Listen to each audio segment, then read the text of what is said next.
Boom, you're live. Yay! Welcome to LMA's Tuesday Night Live Questions with Karels. Is it Question with Karels or Carol? Carol? Yes. Karels. Yes. Your name's Ryan Karels. I know that. Sponsored by Red Bull. Yeah. I'm not officially. Ooh. I can't say that. Cut that out. We'll just edit that out later, and it's fine. In post, live post. My name's Dan Pavitich from LMA. I'm the AD here. I say here, but we're not in LMA. We're in a building. Yeah. In fairness to everyone. Yeah. LMA is a concept. Yeah. Not a physical place. No. No, and maybe one day. Yeah. For now, it begins as a state of mind. Yeah. Everything begins with inspiration. Yeah. That's lesson one from Karels. So first we wanted to talk about how you got started. So you went to New York in 2001, if I'm not wrong. What was New York like then? How did it feel? It was different than North Dakota, and that was the most important thing. Right. It was kind of an afterthought. I graduated from college, and everybody moved to New York after Everybody. college. Everybody. Unless they went off to a graduate school someplace else. They just kind of went to New York. And so that's what I did. I had this, this horrible moment when I realized I didn't have a life plan. One of my roommates the day that he got accepted to Harvard's graduate English program, and my other roommate got accepted to Columbia Law School. I was like, what am I doing? And I went to the computer lab and sent out, I don't know how many resumes, just applying for jobs all over.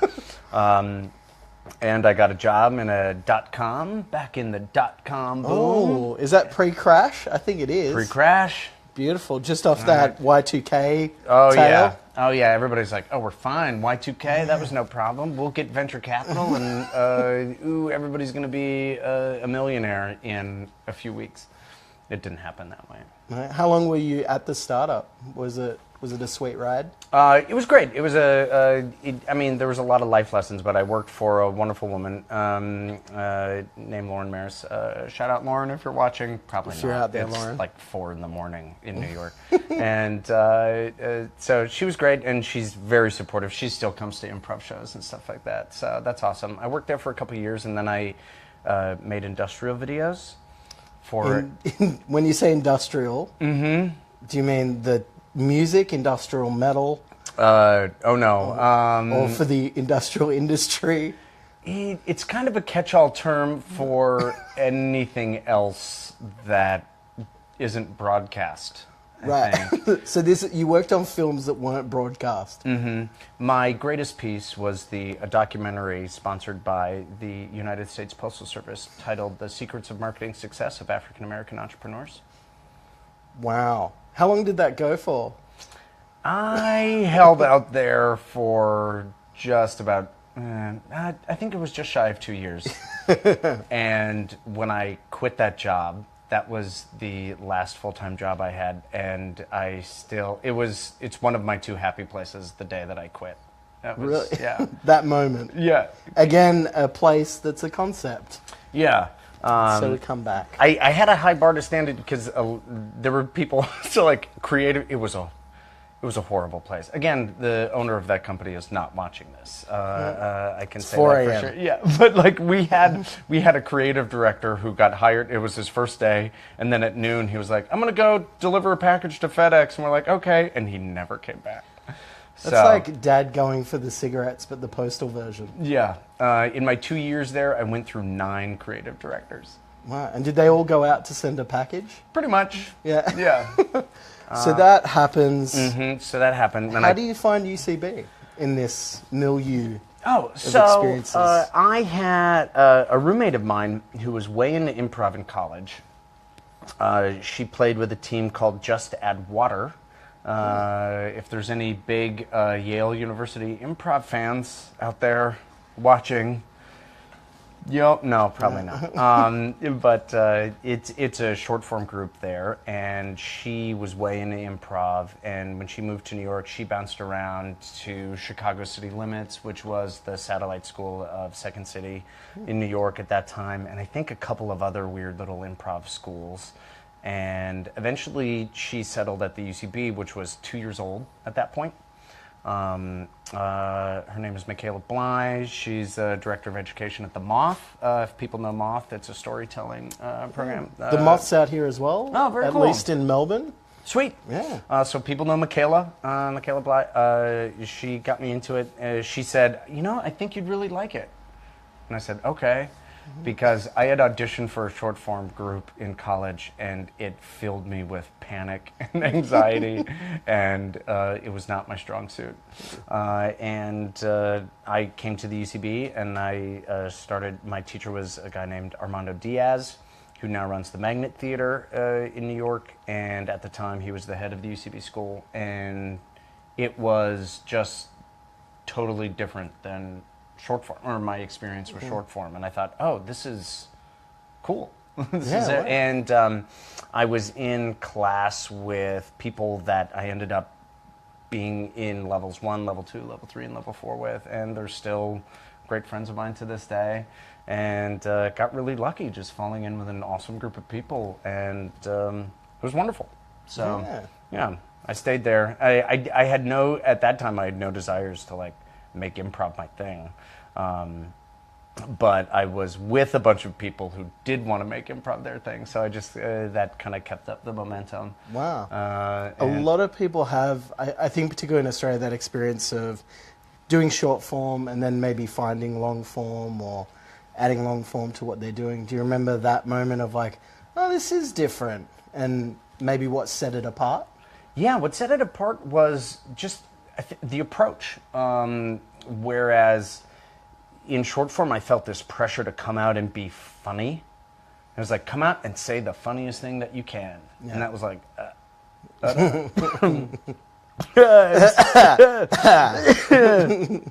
it still gives me panic attacks. I need a Red Bull. It was a tough time for everybody. And the long form was stepping into it and just feeling, oh, this is a lot closer to acting. Or at the very least, I could just get into fun stuff.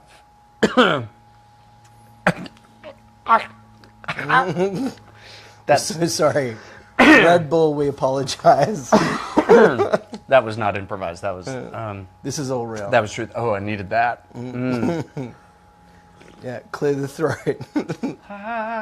And that's the light Red Bull. Yeah, this is the sugar-free. Which, if you're choking, I think sugar-free is the option to take. Honestly. Yeah. It vitalizes the body and mind. Yeah, which is what you need. Mm-hmm. Particularly if you're choking. Yeah. You want to have that fluidity of thought, but also that presence of body. Yeah, yeah. As the world goes dark around you, it's nice to feel good about yourself. Yeah. So you sort of talked about how there's less pressure in the maybe long form side, which is weird because I know in Australia there's a big thing or a tendency to think that long form's more about making gags and saying the funny thing. Mm-hmm. But it to me it always felt like less pressure than short form. Yeah. In long form I felt just make a reality and invite the audience into that reality, and once everybody's in there, then you'll find the funniest thing. And as a teacher, I still find, I think one of the greatest obstacles that people have is a little bit of a mental one, where they still feel this pressure of it has to be the most exciting thing right away. Yeah. And I think there's a bit of a paradox where if you set out to make a hilarious scene, in the first 3 lines of a scene, it's probably going to be terrible. Whereas if you step out just to get on the same page and make a fun reality with your scene partner, it's probably going to be funny in the first 3 lines. Yeah. So, yeah. Yeah. Oh, it's so interesting. I think that willingness to come forward and just do what's there and play the moment is so key. Yeah. But it's easy to feel like, I need to make this funny right away, and if I don't get a laugh on my first line, I'm panicking by the 3rd and the 4th and the 5th, and can just carry on. Yeah, it's tough, especially when you see stuff and it happens to be funny right away, and there are particular forms that kind of really emphasize coming out with a great premise in your initiation, and so it looks like those things, but there's also a lot of forms that just emphasize, just make it real. Just make it real. And the whole philosophy of a long form is that just get on the same page with your teammates, and we're going to build and heighten it to a place that becomes the most amazing scene that you've ever seen, as long as it starts from just a real solid place. Yeah. So you talked a bit about Armando was your first teacher, which is amazing. And then what are some, I guess, teachers, but also lessons that kind of marked periods of you learning improv, like teachers that stuck with you, and maybe an experience with them? There's a lot. I've been lucky that every experience that I've had has been worthwhile. I've never gone through anything that was like, this is a waste of time. And I think it was amongst the best memories that I count. So I started taking classes in 2001. I got on my first house team in 2004, and then there were turbulent times at the UCB then, and then all of the teams kind of got shuffled as we had a regime change and a new artistic director came in, and then I played with a team called Creep, and that was so the first team I was on, we were together for 9 months, and the next team I was on was called Creep, and we were together for 2.5 years. Off Radiohead? Maybe it was in there. I don't exactly remember the inspiration. Oh, yes, it was Radiohead. We were sponsored by Radiohead, and it was great. And it felt like, oh, this is awesome. Everything is cool. And then it had kind of run its course, and I got put on this other team. I was teaching improv up at the Williamstown Theater Festival, so I was away for a few months. My team Creep got disbanded because the artistic director, they're the house teams on Herald Night. They're pretty fluid, so they get shuffled around. People get taken off teams, put on other teams as they try to find a good chemistry. And Creep got disbanded, retired, I don't know how you want to say it. And then I got put on this other team called DeCoster.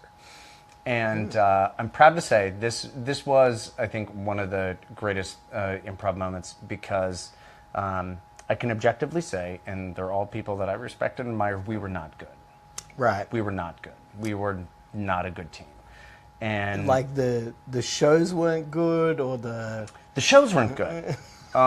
It was odd because in the rehearsal room we always had fun and we had a good time. But I think when we got to the stage, I don't know what was happening, but it just wasn't good. And I think throughout our existence, about 3 times, the artistic director was like, right the ship, like I'm gonna cut this team if it's not going, and we'd be like, okay, we gotta fix it, we gotta whatever.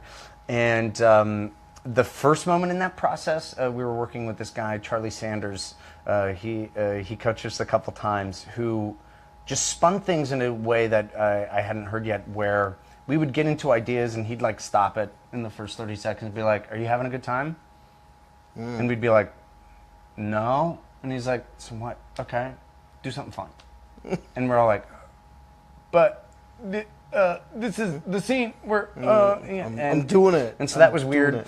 And then he moved to Los Angeles and wrote for Key and Peele and all kinds of stuff. But then we had a coach come in, Becky Drysdale, who had spent most of her time in Chicago. She's a writer for Key and Peele as well, isn't she? Yeah. And we worked consistently with her, and it was really cool because she had the guts to kind of strip down everything that we were doing, and we stopped doing an opening. And like the artistic director was like, okay, you're not doing an opening. If it's part of your process, I understand. Like, work through it. And we worked through it.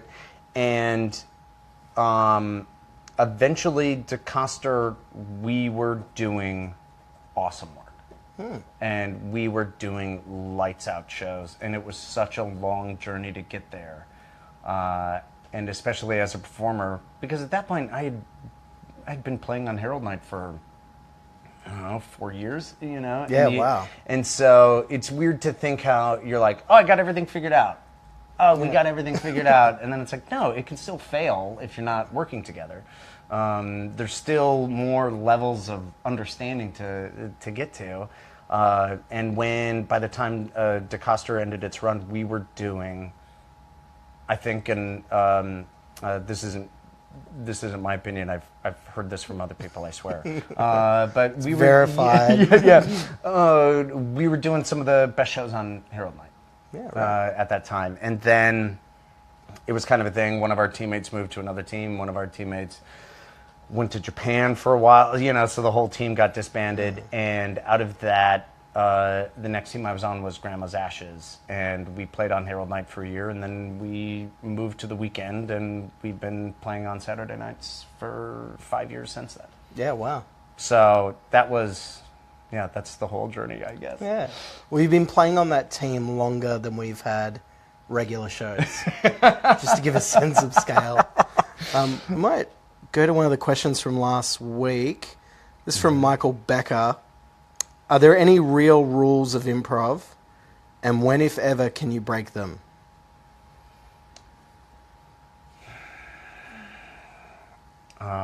Great question, Michael. He did put rules in quotations. Yeah, any rule in quotations you can break. Yeah, which I wonder if he was getting at something else. Like, are there any rules? Yeah. So I'm not sure what he's suggesting. Well, it's like we have this. So I think I can reveal this. So because every UCB student gets this handout of notes, Ian Roberts put together this sheet, and it's just a bunch of rules and guidelines for scenes. It's like. Know your scene partner. Don't kill your scene partner. The scene is not about it.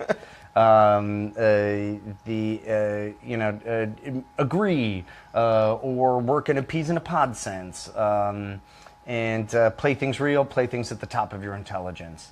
And the final rule on his handout sheet is you can break all of these rules.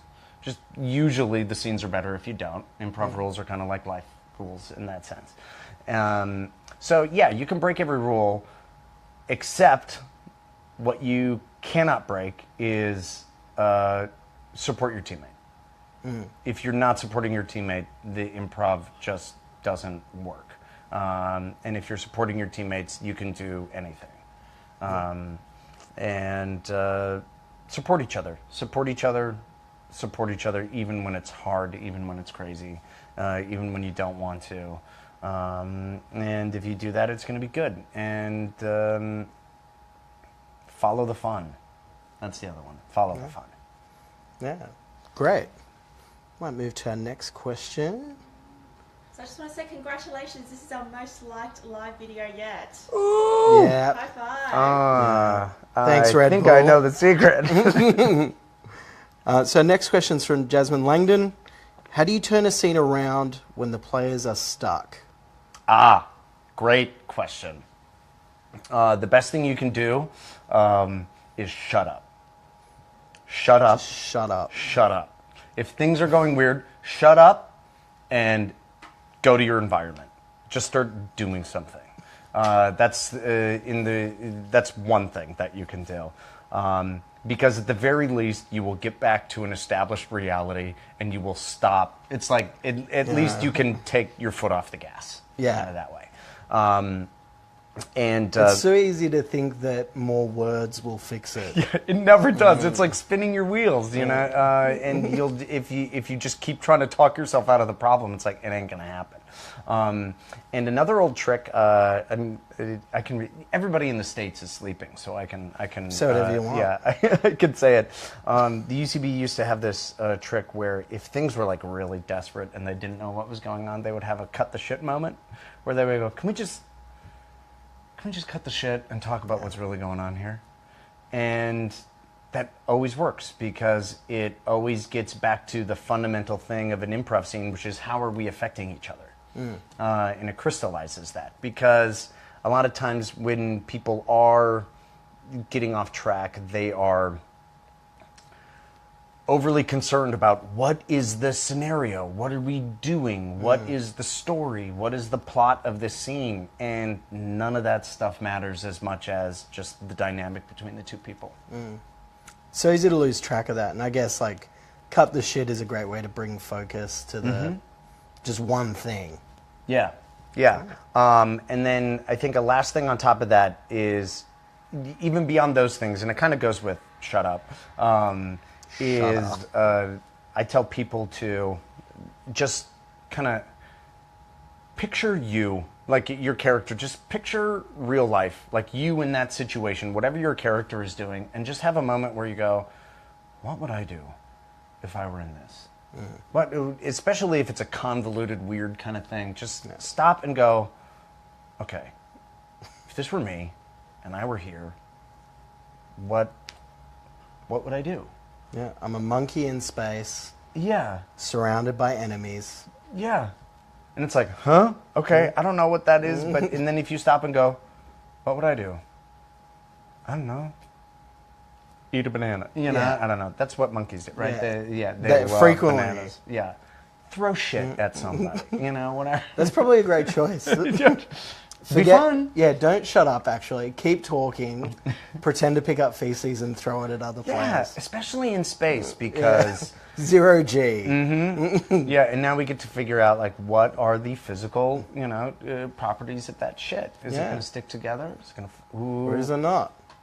Comedy. Yeah, that's where it lives, in space. Comedy in space is monkey shit. Yeah, and the throwing of it. I think you don't just want to be carrying it around, you want it in motion. Yeah. Because for monkeys, it's a sign of affection. It's a sign... I don't know. I'm not as well. You got to be close to someone to throw feces at them. Yes, surprisingly. I think that's fair. It's harder. It's easier said than done. Are we still going to the zoo? Yeah. Yeah. So we'll check out some monkeys and report back. Yeah, I'll see. I got to see what the Australian monkeys are all about. In the States, they definitely throw stuff at each other. They are violent. I just think monkeys in Australia are a better class of primate. I think so. I mean, you know, they got their shit together. Yeah. Hey, that's the button. Our next question comes from no one whatsoever.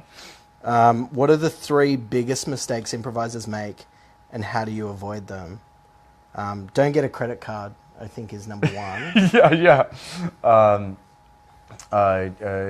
Don't click on spam emails. No. Don't. The 3 biggest mistakes, I think, forcing things that are only funny to you. Yeah. Would be number 1. That's an amazing point, because it happens a lot, but you're frequently telling people, like, do things you enjoy. But then if it's not shared, it's nowhere. Yeah. Yeah, and you have those moments where 2 people are playing 2 different scenes. So do you have any, like, advice for people who maybe feel like they're not on the same page, and it's maybe because they're finding the fun in a different way, maybe on their own?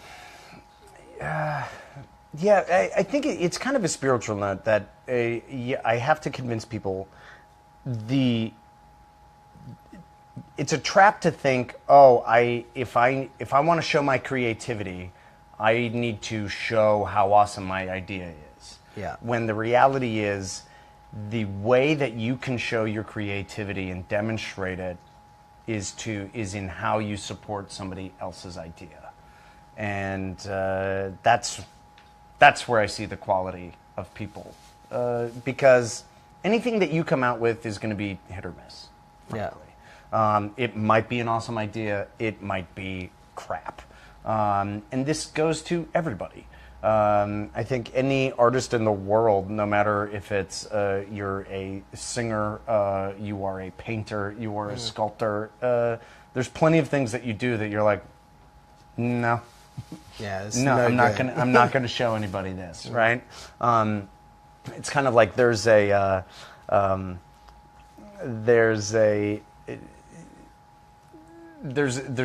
style of pottery, right?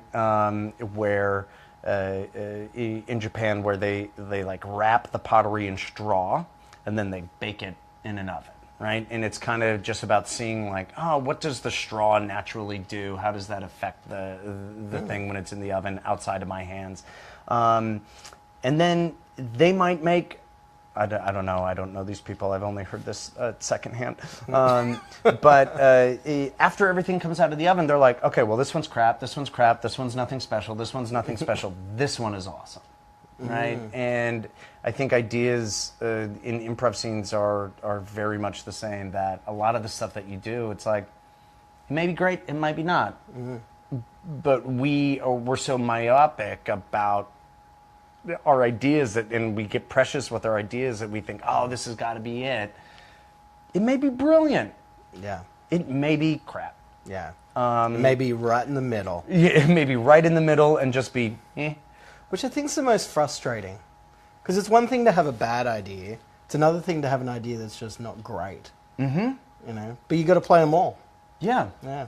Or I think like, I don't know, I really like Stephen King's writing advice, where he just writes every day. He writes thousands and thousands of words every day. And after the fact, you can go, right, it's something or it's not. Yeah. But when people are like, oh, this is my only idea and I have to make it work, it just creates pressure and yeah, you're just banking on something that may be brilliant and maybe not, and it's hard to have that perspective on it. Yeah, I think something you said in the game workshop on the weekend, which was great, by the way, was there's a tendency to really force the comedy and feel like a game of the scene should be in everything, and sometimes it won't be, and probably the worst thing you could do is, panic and try to force something. Yeah. Yeah. As opposed to maybe accept it for what it is, or and be okay with it. Be okay with going out and making a scene, and it's okay. Yeah. That's fine. And it's especially hard, I think, for improv students when you've done a handful of improv scenes in your life, or you've done, the grand total of improv scenes that you've done is 50. It's real easy to still think like, oh, that was great, this one's not. And after you've done thousands and thousands and thousands of improv scenes, I think you can just be more rational with yourself. And you can be like, I've got good ideas, I got bad ideas. I've got ideas that entertain me. And that's why we work with teams. And that's why it's happening in front of a live audience, because the audience will tell you what's exciting. Your teammates will tell you what's inspiring. And the whole philosophy of improv is that we are yes-anding each other. And even a non-idea can turn into something awesome once it's supported by somebody else. And so just to take the pressure off of yourself a little bit and just being willing to go out and just lay down a reality and get people in it. Lay it down. Just lay it down. So the 3 mistakes. The first one was don't get a credit card. Mm-hmm. Second one was take the pressure off, I think. And then we still need a third. I mean, maybe it's credit based, but I feel like we covered that. The last one is banks. I don't know, something about banks.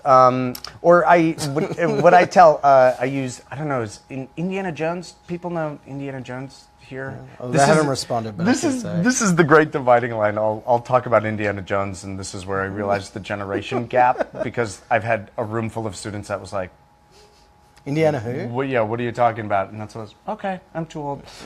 This metaphor is way too old. What that one is, if you've seen Indiana Jones and the Last Crusade, he's got this little book, and it's like, okay, these are the 3 tests that I've got to go through in order to get the Holy Grail. And he walks into the first one, and everybody's getting their heads chopped off, and the thing is like, okay, only a penitent man will pass. And Indiana Jones is like, okay, what is it? Penitent. Oh, Penny Tomatoes humble. Oh, kneel. And then he kneels down and a saw blade goes over his head, right? So the first thing Great scene. Yeah, so the first one is just be active, right? Because that's the thing. Show, don't tell. Because anything that you just say is going to be up for debate. And anything that you show the audience, there's an objective reality there. So show it, show it, show it, show it, show it. And the next test he goes to, he has to spell out the name of God, right, in this thing, and it's a false floor. So he's like, Jehovah starts with a J, and he steps on the J, and he almost falls to his death. But it's Indiana Jones, so he figures it out. And that's his thing. That's if you don't know it. Yeah, he's pretty good at figuring shit out. Yeah. And then he goes, no, in that language, that alphabet, it begins with an I. And so it's this thing, and or another one of my friends, a guy named Neil Casey, he'll talk about it. It's just like your compass, your radar, and you're just figuring out, like, does this move have purchase, or is it just like a non-move, you know? And so being willing to say, okay, that's a step, there's really nothing there. This is a step, okay, there's something there. And so, and that takes composure in the moment, so you're just not putting all of your eggs in one basket. And then the last one, Indiana Jones gets to this chasm, and he's like, okay, well, I can't do this, you know, that's too impossible. far away. There's nothing there, I'm fucked. But remember, Indiana Jones is good at working this kind of thing out. And so he looks in his book, and it says, only with a leap from the lion's mouth will he prove his worth. And he's like, oh, I don't know. And his dad is dying, Sean Connery, right? And he's like, oh, Indy. And he's like, oh, no. And he's like, well, fuck it. I just gotta go. And he steps. And that's the last big thing, is just do it. Just go for it. And it's like, if you get a little whim, if you get a little thing, and it's like, if you get inspired and you have a little thing, just do it.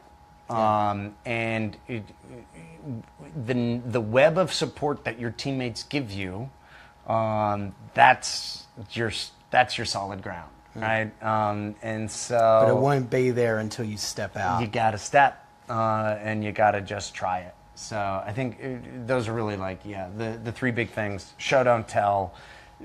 You know, have the composure to realize sometimes a move is just a move, and sometimes it's really funny. And the last one is just go for it. Have faith and go for it. Yeah, pretty tight three things. The fourth question we have is from the Vahid on Instagram. Mm-hmm. I love improv, but I struggle with acting and showing emotion. What's the minimum level of acting required to be successful at improv? Zero acting. Just be yourself. Be yourself. I'm going to misappropriate this quote. I think it was Eric Bogosian who said this, who's like, he's a playwright and performer. He's done a ton of solo shows. Yeah. Has a really good book. Yeah. With all, like, the script to every one of his shows. And his most famous show is called Talk Radio. Yeah. And I think this is him. I don't know. I hope. Sorry, Eric. He's in the States. He's not watching this. But I think he wrote that the live theater is the last place where humans just deal with other humans. And we deal with being human. And there are so many performers that don't have an acting background that are great on stage because I see them. Yeah. And that's step one. And after you feel comfortable doing that, then you can start playing with other characters, and then you can start kind of going out of your comfort zone. But the hardest thing is just to be your genuine self. And if you can be your genuine self, that's great acting, right? And I think, like, here's one. Okay, I'll pick on somebody. I forget the guy's real name. He played Napoleon Dynamite, right? What's his name? Right. Yeah, what is his name? No one will know him. I forget. It's too old. But, like, that's just him. That's just him. And the guy that wrote Napoleon Dynamite was a buddy of his and was inspired and, like, did it. And it was great. And he struggled a little bit after that, when people would want him to be other kinds of things. And I think he also kind of bucked at just being Napoleon Dynamite, you know, but that's where, you know, it gets into everything about Hollywood and kind of like how they, you know, put stuff on there. But just be willing to be yourself and show me your genuine self and take that as your start. And if you can do that, you're ahead of the curve, because a lot of people can't do that. Yeah, that's really what it's about. I mean, some teachers recommend improvisers at a certain point should go get acting training. Do you think there's value in that? If there is, kind of what? I think there's value in whatever you think you need, go for it. Yeah. If you feel, I don't know, and I feel unsettled about something, then go try to satisfy that. And a lot of times there's technical things like, are you projecting? What's your instrument like? Or do you have stage awareness, or are you facing up stage? That kind of stuff. But I know so many great actors with no acting training who just came to improv and could be themselves and just were naturally comfortable being themselves, and they are incredibly dynamic on stage. I think, if anything, not to pick on actors, but I think kind of the opposite is true. Is like a lot of times people with too much acting training have a tough time improvising, because they have a lot of like habits of like, oh, we've got to make some conflict here, or I've got to do the most interesting thing. The conflict thing is huge. It's crazy. I don't know why it's so present. I think it's because in everything that is scripted, that's part of that mechanism, right? Where it's like, oh, find the conflict and go for it. And in improv, you can have a perfectly exciting scene with zero conflict whatsoever. And that's improv is unique that way. So it's hard to get over that. Yeah. Very hard to get over it. So hard. So hard. I'm still fighting everyone in scenes. If it seems like we might like each other, I really undermine it hard. I'll say, cut the shit, you and I hate each other. Right. Is a go-to. Hey, if it's fun, that sounds funny to me. So. It's so annoying that any example you give in improv to explain the opposite will kind of work as you're explaining it. Yeah, totally. It's the worst phenomenon. You'd be trying to explain to a class, like, you can't do this because if this happened, oh, wait, that's kind of funny. Right. Damn. Yeah. And any kind of rule, there's going to be somebody that can just do it. Yeah. And they can get away with it. And you meet people sometimes who have just this way about them. I think we were talking about this the other day, of then just get away with something that in anyone else would be horrible. Or just unwatchable. Like, talk about having emotions. I've seen players that have none, but somehow they're utterly compelling no matter what they do. There's a really... Richard Owade, who plays Moss on IT Crowd, said he made a career out of not having access to his emotions. But there's no way you'd know that by watching him, right? And it works for him. Yeah. You could win awards. Do we have any questions? No, we're good. Workshops. We're going to cut there. Oh, by the way, a couple of things coming up. We have another workshop with this man, No Crazies, on this Saturday. Check it out. For anyone who wants to calm their farm, as the saying goes. Calm their farm. Calm their farm. I like that. Yeah. I grew up on farms. And I never Were they tumultuous farms? No, they were pretty calm. Yeah. Explains why you're doing a course on exactly... There is a lot of farm-based examples. We had a long talk about farms the other night, which we won't rehash as we're trying to wrap up. And then there's Where the Samurai, if I'm not wrong, the week after that. So exciting. And then there's LMA Partay. Am I about... I have to say partay? Partay? Partay. Susan's here with a gun telling me I have to say partay. Or partay. Partay? Partay. She doesn't know. Pate. There's an LMA pate. Yeah, there'll be some salmon brought along that you have to enjoy if you're there. So to everyone, check it out. It'll be posted frequently on our page. What date's that on? 13th. It's on this Saturday. So get yourself a costume of your favorite... We say favorite comedian, but functionally that means character, I think. Yeah. So it could be anyone. That's the way I understood it. Come as a comedy character. No, you come as an actor that you think is funny. No, character's good. Okay. Could be Bumblebee Man from The Simpsons, or someone else from The Simpsons, and that's it. Yeah. Yeah, nobody come as groundskeeper Willie, because I'm... Please. That's Holding out. We don't want it like 30 of them. Although, again, that would be funny. great. That would be really fun. Yeah. All right, we'll wrap up there. Thank you. Send your questions in, questions with Karels for next week, and we'll see you soon.